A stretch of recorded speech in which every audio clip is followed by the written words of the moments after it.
for the Dhammadina Vipassana Center. It's March the 8th, it's 2009. Venerable Vimala Ramsey will be doing the talk tonight on the Majjhima Nikaya number 135, the Chula Kama Vibhanga Sutta, the shorter exposition of action. I thought it'd be fun if we found out what karma was like. So, thus have I heard on one occasion the Blessed One was living in Sawati in Jeta's Grove, Anathan Pandika's park. Then a Brahmin son, Sabha, Todia's son, went to the Blessed One and exchanged greetings with him. When this courteous and amiable talk was finished, he sat down at one side and said to the Blessed One, Master Gautama, what is the cause and condition why human beings are seen to be inferior and superior? For people to be seen short-lived and long-lived, sickly and healthy, ugly and beautiful, uninfluential and influential, poor and wealthy, low-born and high-born, stupid and wise. What is the cause and condition, Master Gautama, why human beings are seen to be inferior and superior? Now, this is a very good answer, and it's very deep. You have to listen closely. Students, beings are owners of their actions, heirs of their actions. They originate from their actions, are bound to their actions, have their actions as their refuge. It is action that distinguishes beings as inferior and superior. I do not understand in detail the meaning of Master Gautama's statement, which he spoke in brief without expounding the meaning in detail.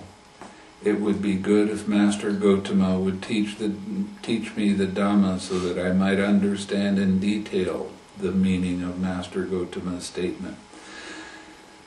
Now, quite often somebody would ask the Buddha a question and he would give them a short answer.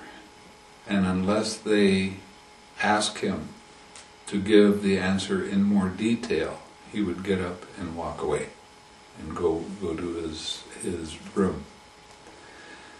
And it happens a lot in the suttas that the monks would ask a question, the Buddha would give a short answer and get up and walk away, and then the monks went, but I don't understand that. And they would go to another monk and ask him to tell them what the long answer was. And then they would be scolded for not asking the Buddha. And then he would give them the long answer. Anyway. Then listen, student, and attend closely to what I shall say. Yes, sir, the Brahmin student Sabha replied. The Blessed One said this, Here, student, some man or woman kills living beings and is murderous, bloody-handed, given to blows and violence, merciless to living beings. Because of performing and undertaking such action on the dissolution of the body after death, he reappears in a state of deprivation, in an unhappy destination, in perdition, even in hell.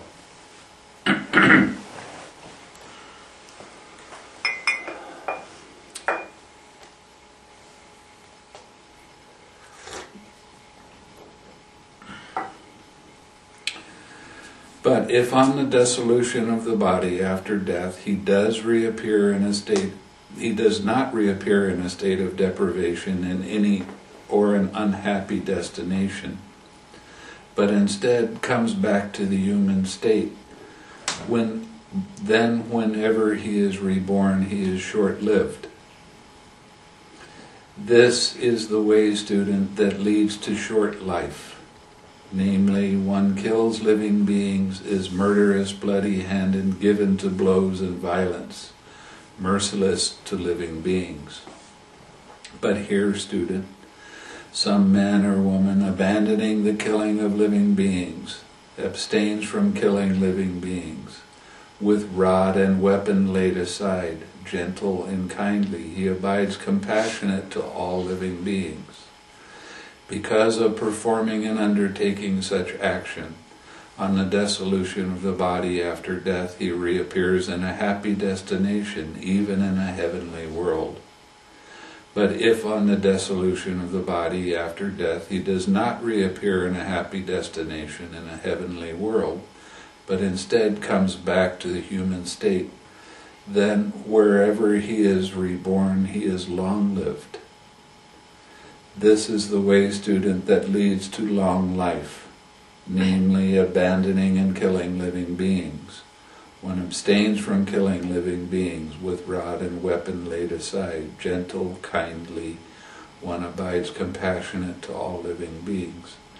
Now you think about this for a little while, and you think there are a lot of babies that are born that die very quickly. And a lot of people are really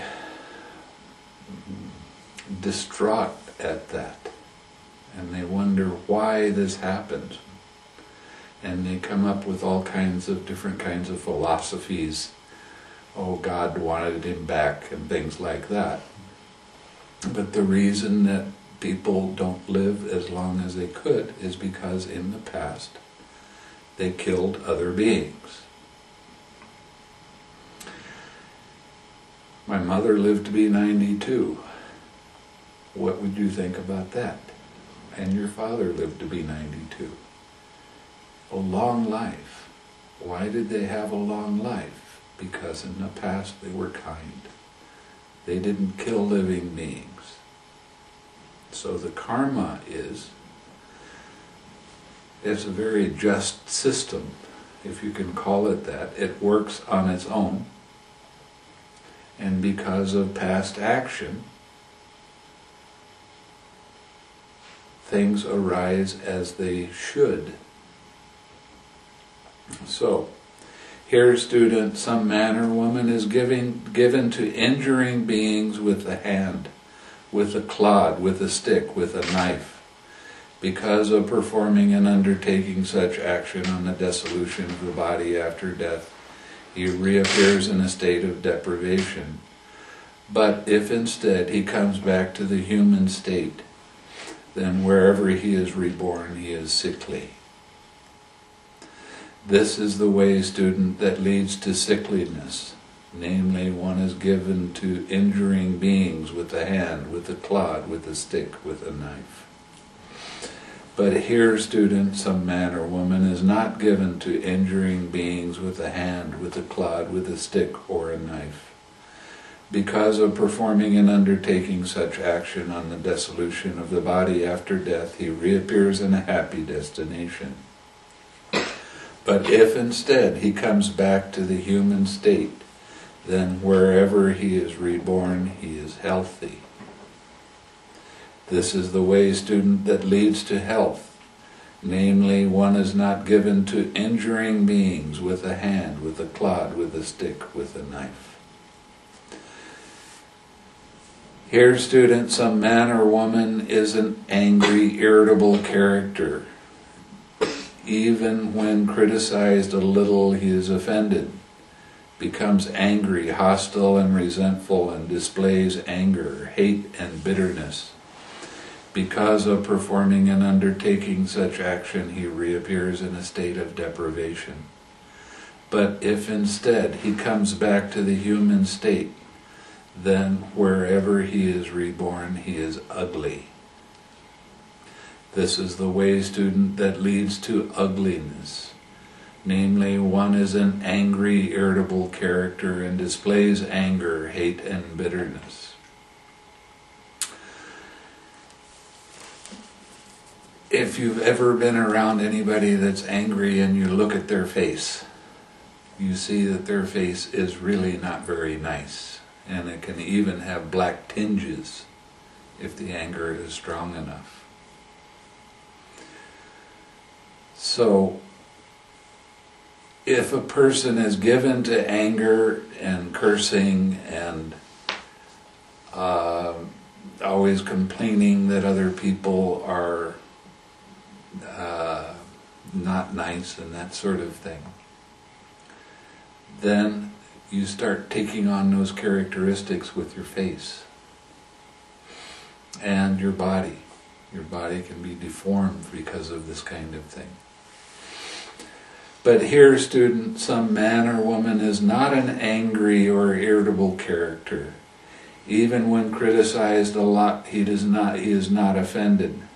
He does not become angry, hostile, and resentful, and does not display anger, hate, and bitterness. Because of performing such action, he reappears in a happy destination. But if instead he comes back to the human state, then wherever he is reborn, he is beautiful. This is the way, student, that leads to being beautiful. Namely, one is not an angry and irritable character and does not display anger, hatred, and bitterness. Now, I'm teaching you loving-kindness meditation. One of the advantages of practicing loving-kindness meditation is that your face becomes very beautiful, radiant. There's 11 advantages for practicing loving-kindness meditation. Let me see if I can remember them.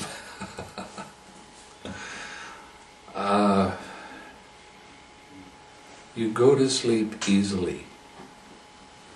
You sleep very soundly. And you wake up without a groggy mind. You wake up very alert and very bright. You have pleasant dreams.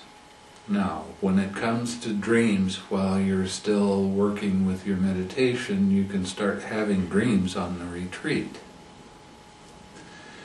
You can radiate loving kindness while you're in your dream.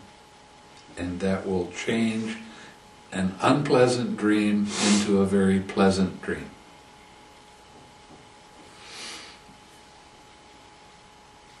Now, when I get ready to go to bed, I'll lie down on my back for a little while and just relax my body. And because in the suttas it says that monks sleep on their right side, I experimented with sleeping on the left side, and I found that there was pressure against the heart and it was hard to breathe. I sleep on the right side and it's open and very easy to breathe. When I turn over on my right side, within 10 seconds, I'm asleep.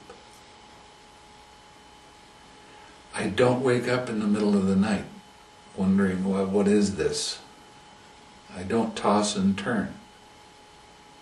I sleep very soundly, very easily. When it's time to wake up, or if somebody comes in and starts talking to me, I will be awake. Now, by practicing this meditation, it leads to that. And there's an awful lot of people in Missouri that they complain about not being able to sleep. So I start teaching loving-kindness meditation to them, and all of a sudden it's much easier.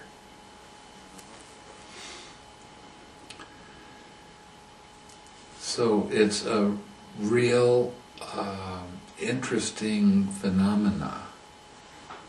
I tease people sometimes. I say I toss and turn for a good 5-10 seconds before I go to sleep.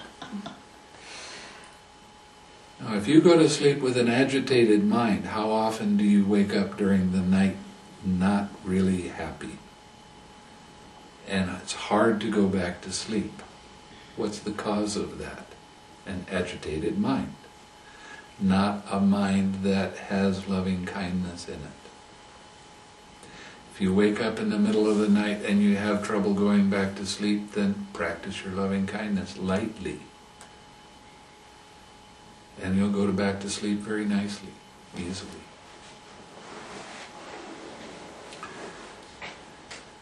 Now, another advantage of this meditation is that animals like you. And I went to a monastery where there was 2 monks that they had just become ordained and they were there by themselves. They didn't have a teacher. And they were showing me around their monastery, and they had a little dog. And I liked little dogs. I like big dogs. I like any dogs. It doesn't matter. So I reached down and I started petting the little dog, and he started snapping at me. And I went, whoa, okay. And I radiated loving kindness to the dog. And one of the monks said, "That's a female dog. You're not supposed to touch females." And I said, "That means human beings. It doesn't mean animals." So they were showing me around, and we had to walk by this one place that there was a rock about this high. And as I walked right beside the rock, the dog jumped up, and as I walked by, licked my hands. Animals like you. They feel at ease. If you don't have any fear of an animal, then they will not be aggressive towards you. For the most part. I can remember one that was not so nice even after I radiated loving kindness to him, but well, that sort of thing happens. Human beings like you.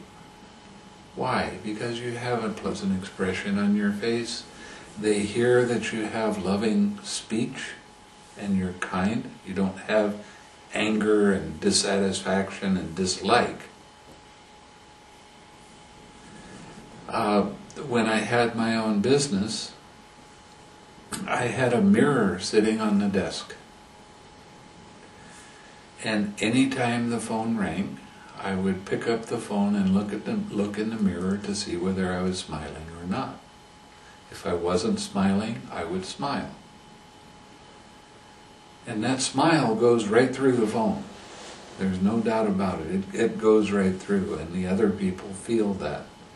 And I was getting things like wrong numbers, and they would talk for 10 or 15 minutes just because they felt good. So the more you smile, the more people feel at ease around you.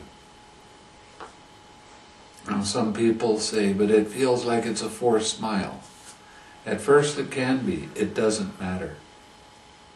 It still has a positive effect on your mind. So the more you can smile while you're doing your daily activities, while you see other people, the easier life becomes. So this is one of the real advantages of doing this kind of meditation. People like you. Devas protect you. Devas are heavenly beings. And the Devas will... Well, I was getting on a bus when I was in Chiang Mai, and I saw a friend. So I stopped and I started talking to the friend, and the bus left.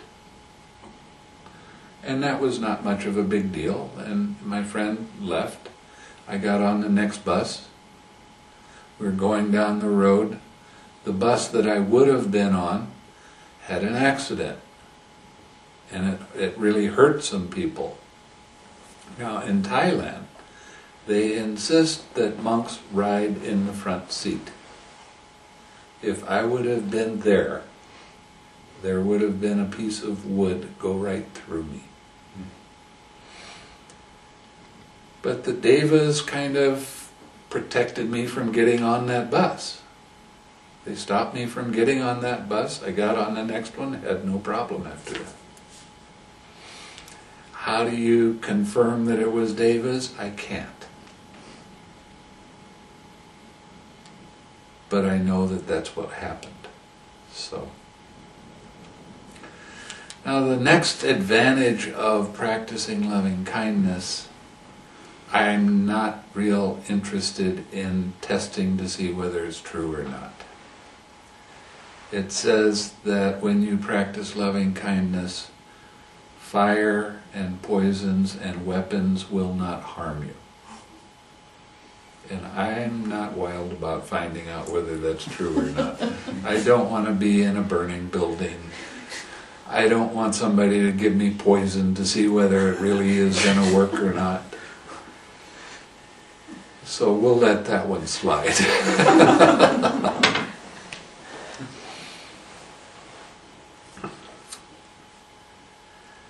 When you practice loving kindness, this is such a good meditation that your progress in meditation is faster with this kind of meditation than it is with any other kind of meditation. As you're starting to see for yourselves. You're seeing that you progress really fast when you practice loving kindness. Now, when I tell people I want you to switch over and not do loving kindness but do mindfulness or breathing, I still insist that you smile. And that helps uplift your mind. So it's kind of a mindfulness of breathing metta, a little bit. And your progress is always better when you're smiling and when you have a sense of humor about yourself. When you can laugh at yourself for getting caught. Laugh at yourself for being angry. Laugh at yourself for being frustrated or depressed. And that's the hardest thing to do when you start getting depressed, is to laugh. But when you do, when you laugh, you change your perspective of what's happening in the present moment. It goes from I'm mad and I don't like it to it's only anger. What's that? I don't need to be angry now. Let it go. Now, one of the beauties of practicing the 6 R's is that it helps remind you to go back with an uplifted mind. Now the 6 R's and the 4 right efforts are the same thing. You have an unwholesome, you recognize that you have an unwholesome thought or feeling.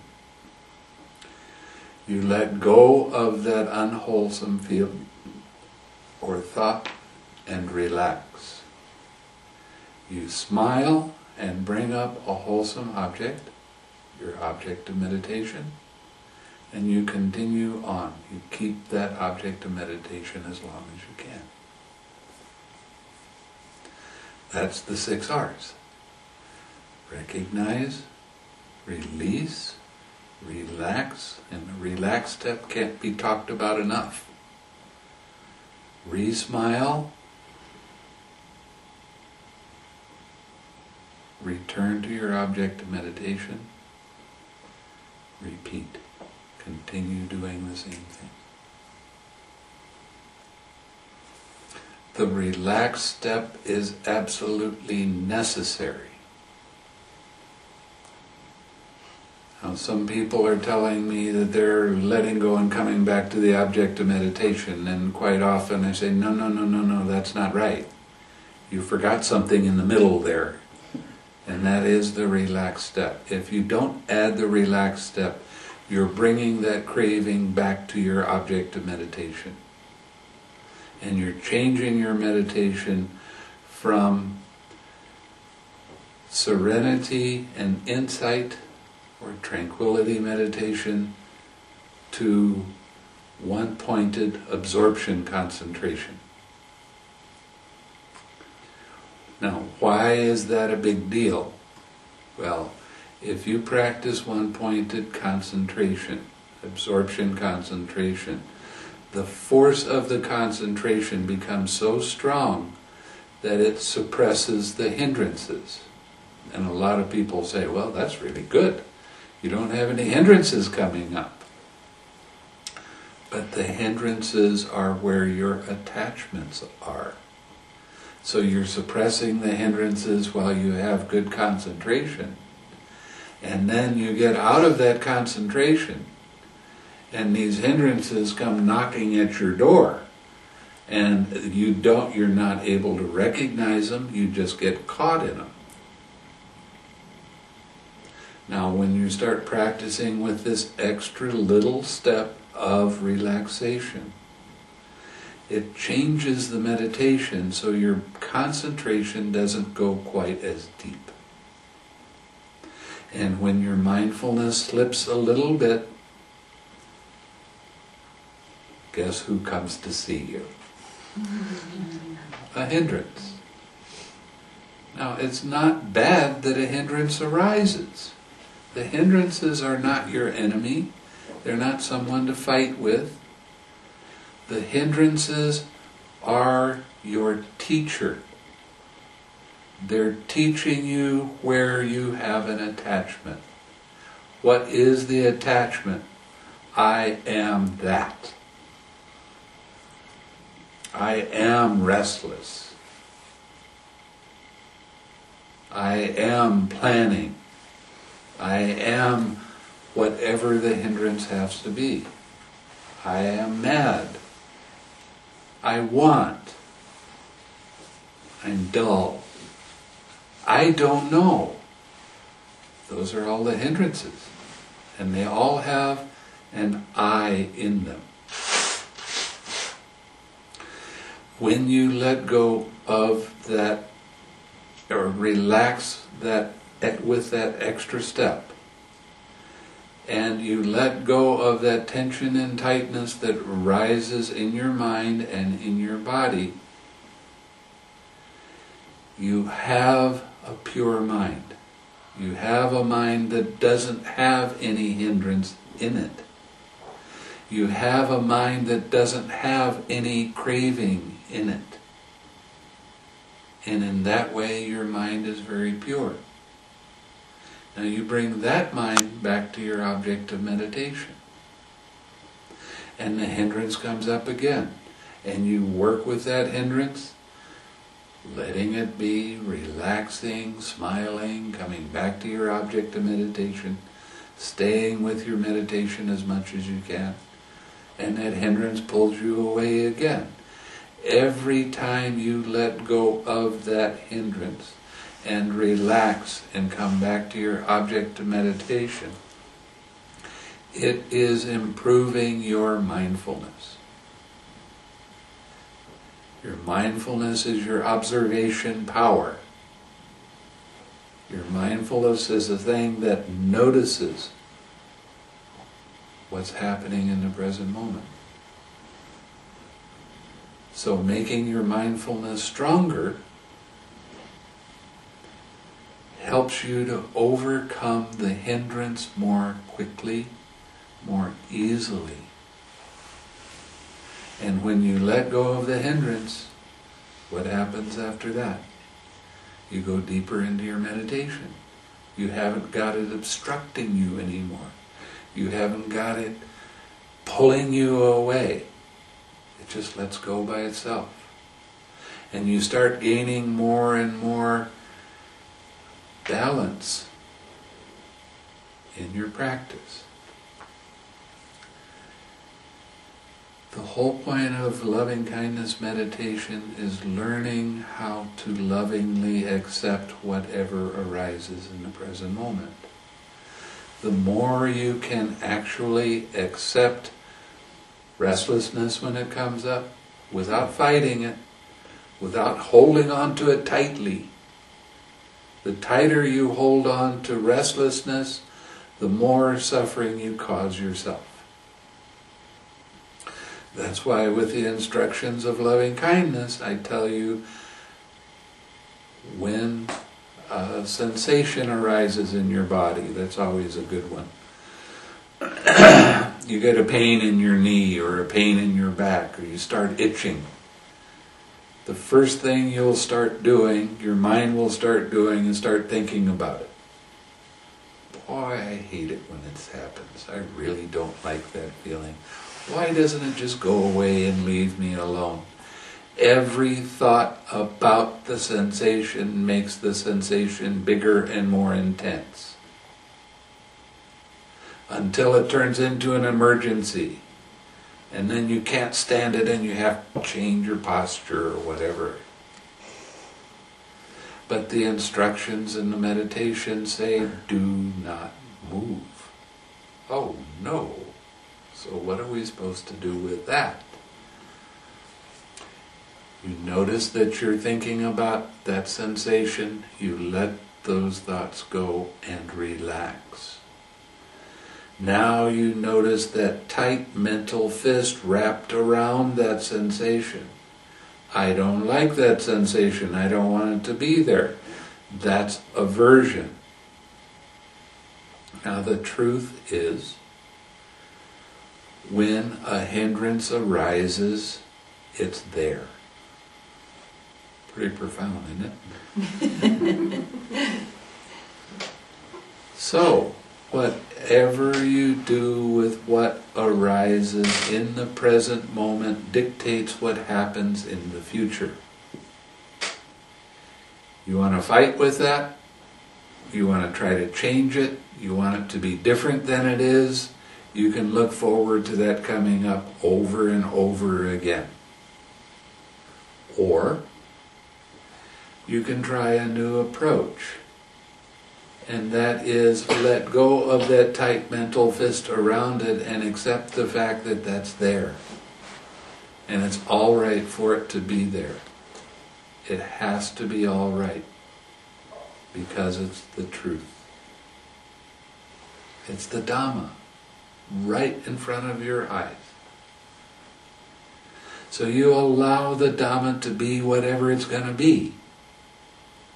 If it's an itch, if it's a restlessness, if it's anxiety, if it's dislike, whatever it happens to be, you allow the space for it to be there without trying to change it. Too many people try to use the loving kindness as a stick to beat things down so they won't bother you. It doesn't work. Right?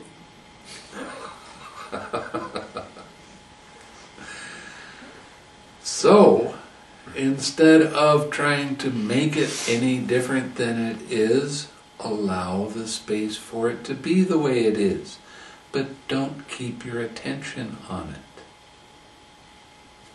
And then relax. And then smile. And come back to your object of meditation. Now you're going to bounce back and forth, especially if it's a big hindrance or it's a big sensation. And one of two things is going to happen. Either it's going to go away or it's not.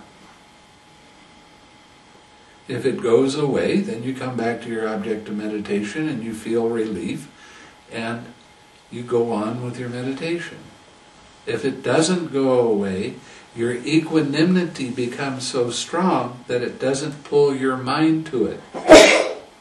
And then you just let it be there by itself, and it will fade away by itself from lack of feeding it. What do you feed it with? Your attention. If you keep your attention on it, you can better believe it's going to keep going. It's going to cause all kinds of pain and suffering. But when you just allow it to be there, if it doesn't pull your mind to it, you stay with your object of meditation.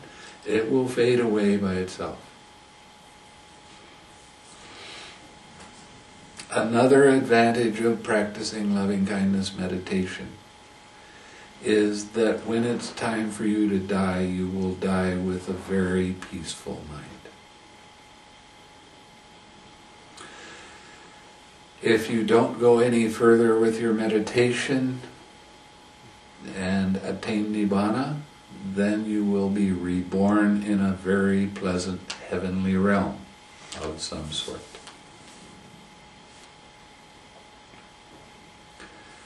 So there's a lot of advantages to practicing loving-kindness meditation. And it makes your face beautiful. I mean, before everybody left a couple days ago, looking around the room at all the, what was it, 19 or 20 people here, their faces, everybody's face was radiant. I mean, we could have turned the lights out. We didn't need any lights. Everybody's face was just absolutely beautiful. I used to kid people in Malaysia and tell them, you know, if I could bottle this stuff, I'd be one rich monk. So you want to be more beautiful? Smile more. Laugh more. Be happy. Wish other people happiness.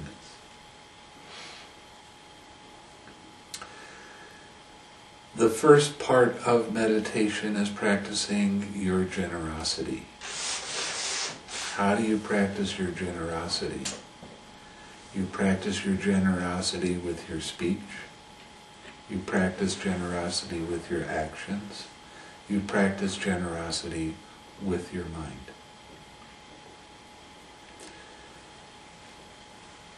You can't give something away that you don't have.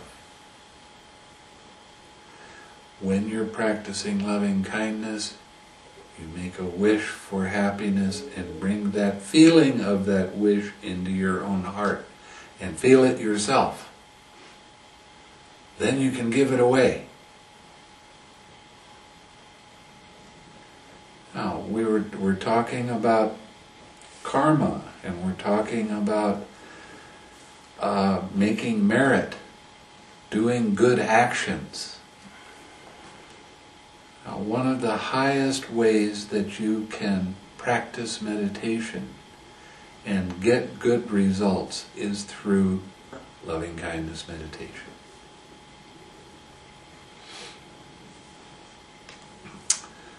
In one of Mahasi Sayadaw's book, and I have no idea how he figured this out, so don't ask me, he said that doing loving-kindness meditation one time a day for 30 minutes is equivalent in merit to feeding 3,000 people a day.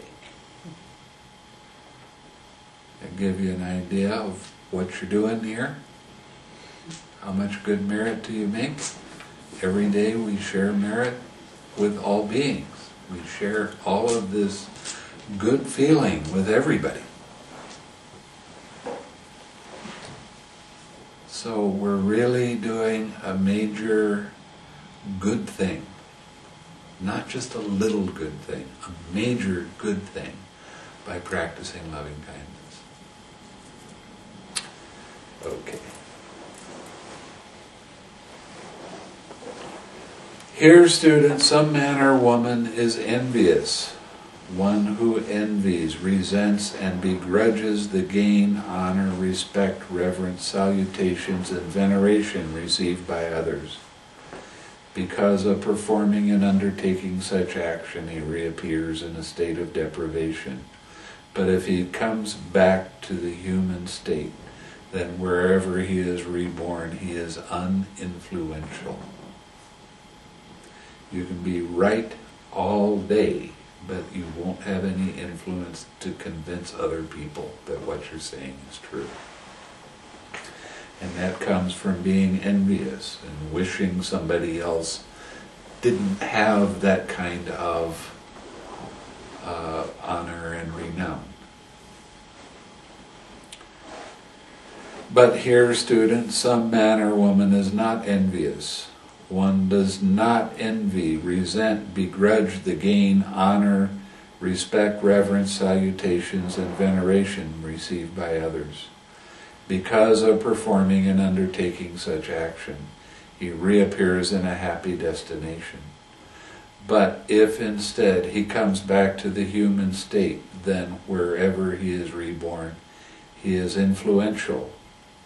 This is the way, student, that leads to being influential, naming not being envious towards the gain, honor, respect, reverence, veneration, and salutations received by others.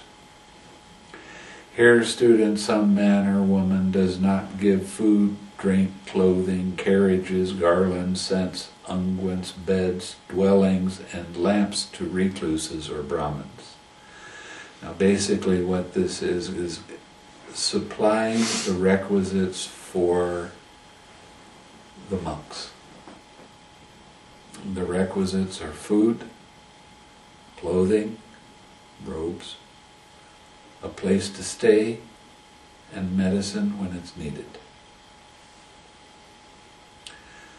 You make a huge amount of merit when you help support a monk in this way. That merit comes back to you in all kinds of fun ways. Now the thing with generosity is that what you give, you get. Now think about this. Why are you in this country at this time? There's abundant food. There's richness that's unbelievable. Why are you here and not in Bangladesh or in Africa, where the suffering is so great, or in India? Because in the past you gave food and clothing and shelter and medicine. You shared that. And that's why you're here now. You're in an incredibly rich country. Okay, there's economic stuff that's happening right now. That doesn't take away from the richness. Now, in the Eightfold Path, the first part of the Eightfold Path is, they call it right understanding or right view. I call it harmonious perspective. The harmonious perspective is the view that everything that arises in your mind and in your body is impersonal. You don't have any control over it. You can sit there and all of a sudden you have an itch. Did you ask that itch to come up? Did you say, you know, I haven't had any itches for a long time, I might as well have one now? No, it came up by itself. Again, what you do with what arises in the present moment dictates what happens in the future. This is karma.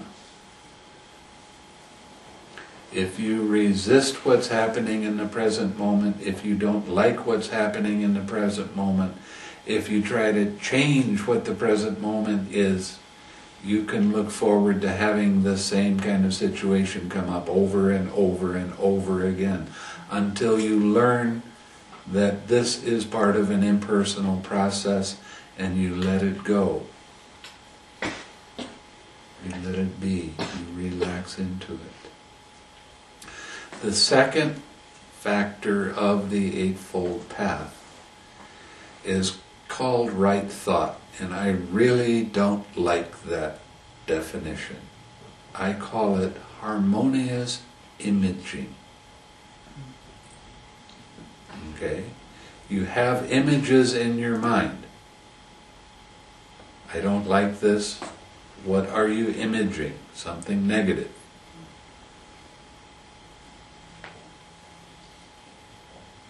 You hold a positive image in your mind, and all of a sudden magical things start to happen. You hold the image in your mind, I'm broke. What's going to happen? You're going to stay broke. I'm poor. What's going to happen? You're going to stay poor. Why? Because you're holding that image in your mind. You hold your image of dissatisfaction in your mind, the thing you're dissatisfied with is going to continue. You start holding positive images in your mind. You start holding uplifting, wholesome images in your mind. And then wholesome things and prosperity will start to come to you. You're worried about this or that. What kind of an image are you holding in your mind? Negative. So what's going to happen? Negative things are going to come happen for you. You hold a positive image in your mind. You hold happiness in your mind. You hold generosity and giving your smile and your good feeling to other people, instead of worry and anxiety and depression. What's going to happen? Prosperity in all kinds of ways is going to be rushing to you. The universe wants to give you what you want. And when you entertain negative images, that's what you're going to get. And when you entertain positive images, that's what you're going to get. It doesn't always come in your time frame, but it'll come.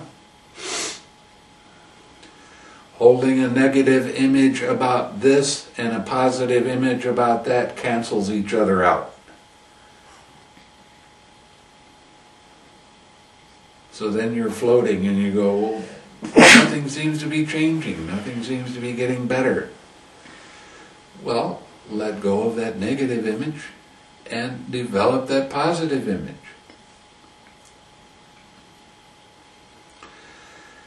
Right now in this country, there's a lot of fear and anxiety. And you can pick that up from people just by walking through a store. Oh, everything is so expensive. I have scolded some of the people that go to the store when they start complaining about the cost of food. Don't do that. What kind of an image are you causing to arise? What kind of thing are you manifesting for yourself? The universe wants to give you what you want. When you talk about how expensive everything is going to keep being expensive. Things change.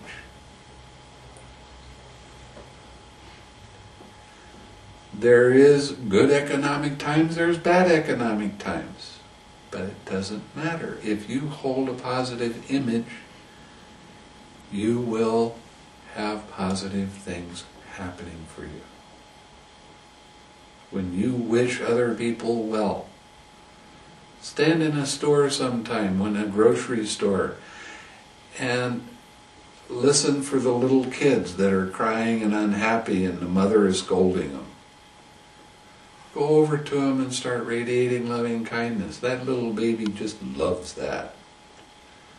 They will start to settle down and feel very much at ease. And they'll start smiling, and all of a sudden the mom is going, hey, this is good. I like this. Thank you. So how are you affecting the world around you by your imaging?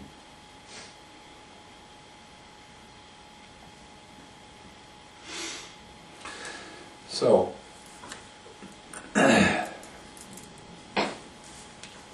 we want to try to hold positive images as much as we can and not be envious of other people's prosperity. Their prosperity, it's great for people to be prosperous. What they do with their prosperity is up to them. But be happy for them.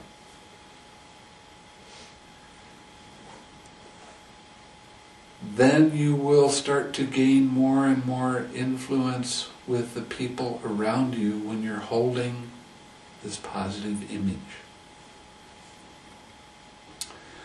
Here, student, some man or woman does not give food, clothing, drink, carriages, beds, dwellings, and lamps to recluses or Brahmins. Because of performing and undertaking such action, he reappears in a state of deprivation. But if instead he comes back to the human state, then wherever he is reborn, he is poor. So you don't practice your generosity, you don't help, and you'll be reborn poor. Or you might be poor now, because money will seem like you just can't hold on to it. It just slides through your fingers. This is the way, student, that leads to poverty. Namely, one does not give food and lamps to recluses and Brahmins. But it's not only recluses and Brahmins. It's everybody around you. When I was at a meditation center, I used to, anytime I would bite into a piece of fruit and it was particularly good, I used to go around looking for somebody to give it to. They started going, you know, every time you give me a piece of fruit, it's really good. I say, yeah, I want to give you the best. Then their mouths started watering when they see me coming. So I had an apple in my hand and oh boy, I got a treat coming now. But it was fun. It's fun to share, especially food. Now the Buddha said, if you saw the advantage of sharing food, you would never eat alone. You would always share your food with somebody else.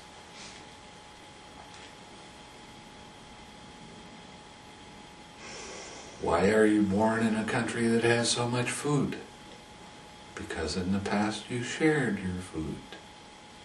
Continue sharing with everybody around you as much as you can. It's one of the things that makes life fun. It makes everything into a game. It's great. And that leads to a happy, contented mind. Practicing your generosity. When you practice your generosity, even when you're giving food, there's 3 things that you want to do for sure. Prepare your gift with a happy mind. Give your gift with a happy mind. And after giving your gift, reflect on how much fun it was with a happy mind. You're developing new kinds of images when you do that, and they always come back. But here, student, some man or woman gives food and lamps to recluses and Brahmins. Because of performing and undertaking such action, he reappears in a happy destination. But if instead he comes back to the human state, then wherever he is reborn, he is wealthy. You want to be rich? You want to be prosperous? You got to share. You got to practice your generosity. And do it in fun ways. As much as you can. This is the way, student, that leads to wealth, namely one gives food and lamps to recluses and Brahmins. Here, student, some man or woman is obstinate and arrogant.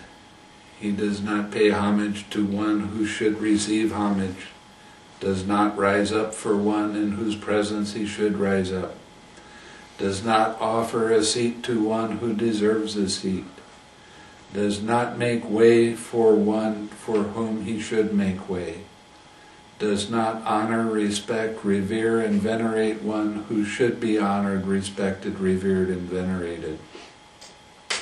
Because of performing and undertaking such action, he reappears in a state of deprivation. But if instead he comes back to the human state, then wherever he is reborn, he is low-born. This is how students, this is the way that leads to low birth.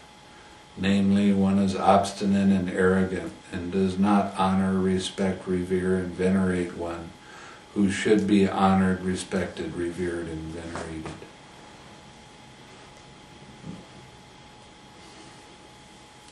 But here, students, some man or woman is not obstinate and arrogant. He pays homage to one who should receive homage, raises up for one in whose presence you should raise up, offers a seat to one who deserves a seat. A story. I was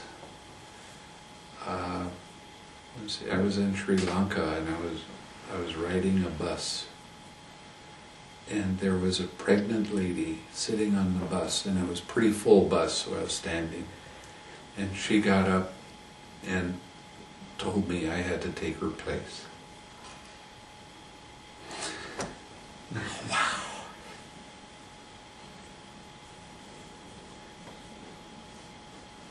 Amazing. She had so much respect for the Sangha.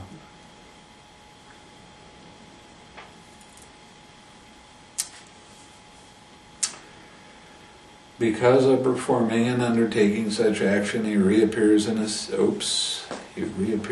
a happy destination. But if instead he comes back to the human state, then wherever he is reborn, he is highborn.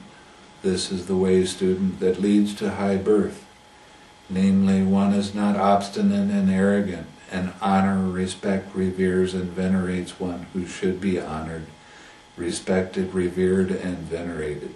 I have to tell you, I felt guilty sitting down. But she insisted, so what could I do?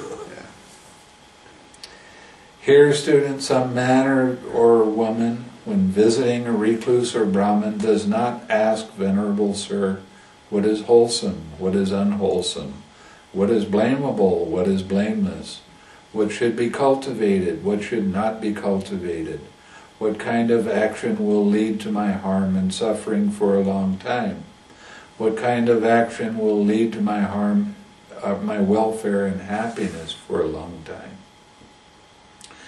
Because of performing and undertaking such action, he reappears in a state of deprivation. But if instead he comes back to this human state, then wherever he is reborn, he is stupid. This is the way, student, that leads to stupidity. Namely, one does not visit a recluse or Brahmin and ask such questions. Here, student, a man or a woman, when visiting recluses or Brahmins, ask, Venerable Sir, what is wholesome? What kind of action will lead to my welfare and happiness for a long time? Because of performing and undertaking such action, he reappears in a happy destination. But if instead he comes back to the human state, then wherever he is reborn, he is wise. I was the attendant for Venerable Usilananda, who is a very famous monk in Burma, and very, very intelligent. And I was asking him questions about everything.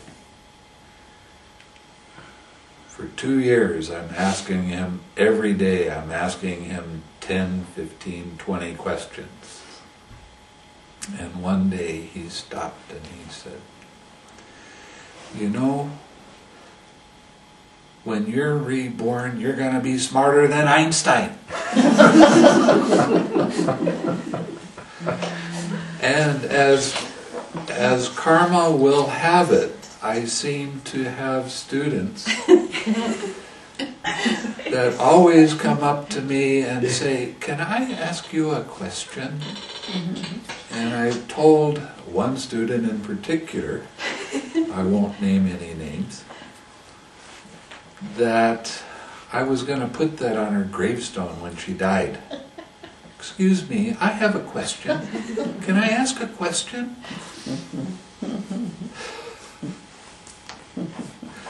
So that was my karma for asking so many questions. I get students that ask questions all the time.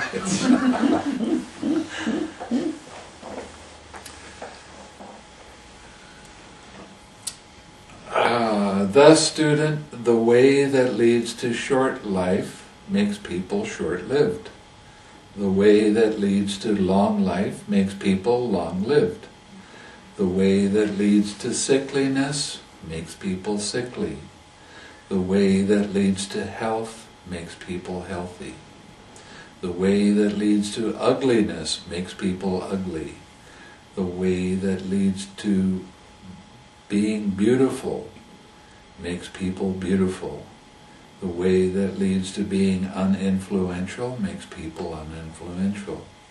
The way that leads to being influential makes people influential. The way that leads to poverty makes people poor. The way that leads to health makes people wealthy. Or wealth makes people wealthy. The way that leads to low birth makes people low born. The way that leads to high birth makes people high born. The way that leads to stupidity makes people stupid. The way that leads to wisdom makes people wise. Beings are owners of their action, student. Heirs to their action. They originate from their actions, are bound to their actions, have actions as their refuge. It is actions that distinguishes beings as inferior and superior. When this was said, the Brahma student Sabha, Todia's son, said to the Blessed One, Magnificent Master Gotama, magnificent. Master Gotama has made the Dhamma clear in many ways, as though he were turning upright what had been overturned, revealing what was hidden, showing the way to one who was lost, or holding up a lamp in the dark for those with eyesight to see forms. I go to Master Gotama for refuge, and to the Dhamma and Sangha of monks. Let Master Gotama remember me as a lay follower who has gone to him for refuge for life. So actions, your karma, is the thing that dictates whether you have a successful life or an unsuccessful life, whether it's influential or uninfluential.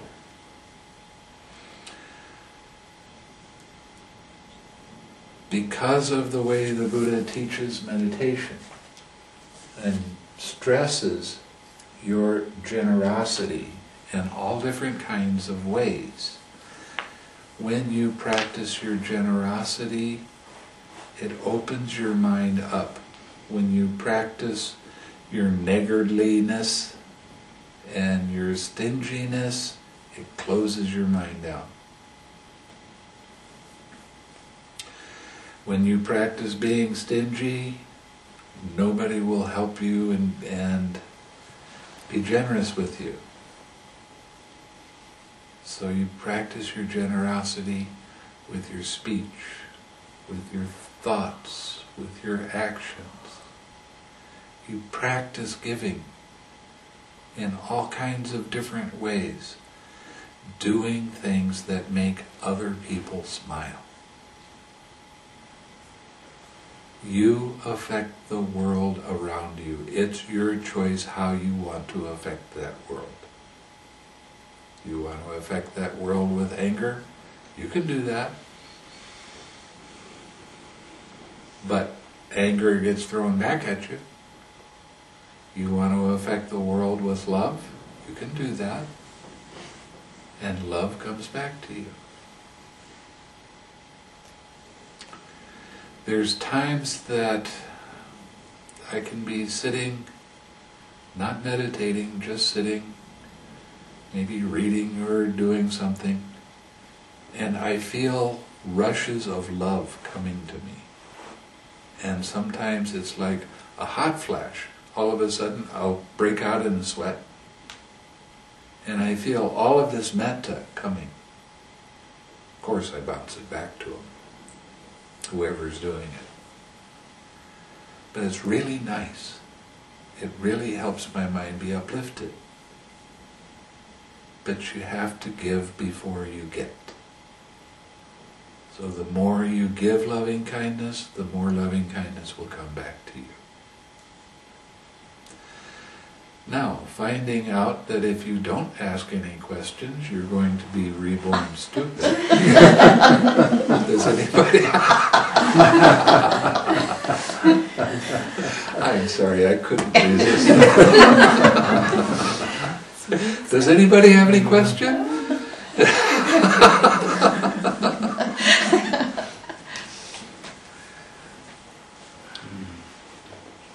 Okay? Then let's share some merit. May suffering ones be suffering free, and the fear-struck fearless be. May the grieving shed all grief, and may all beings find relief. May all beings share this merit that we've thus acquired for the acquisition of all kinds of happiness. May beings inhabiting space and earth, devas and nagas of mighty power, share this merit of ours. May they long protect the Buddhist dispensation. Sadhu, sadhu, sadhu.